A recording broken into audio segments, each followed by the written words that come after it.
Čemu nas poslanik uči? Nije to što mi trebamo uraditi nešto nedostižno, nešto daleko. Ne, to je naša svakodnevnica i možemo odmah početi, sada možemo početi davati tom svjetlu snagu tako što ćemo sebe mijenjati. Vidite kako poslanik nas uči.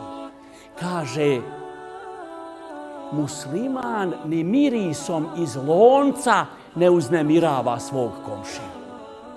Ni mirisom iz lonca. Ako je komšija potanak, ne mere kupi mesa, a ti mu ne mereš mu ti dat. Ili mu nećeš dat. Nemoj ga uznemiravati. Vid kaj je poslanik ni mirisom iz lonca. Da ne zažali i kaže, vid komšije, u komšije bolja večera. Ni da proneseš u kuću kraj komšine djece koja su željna, ne znam, mandarina, čega. Te dokle to ide? A ti ne govoriš s komšijom nikako, subhanallah. Kako je to moguće?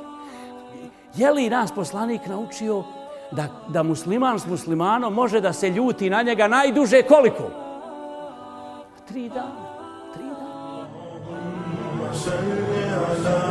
محمد وآل محمد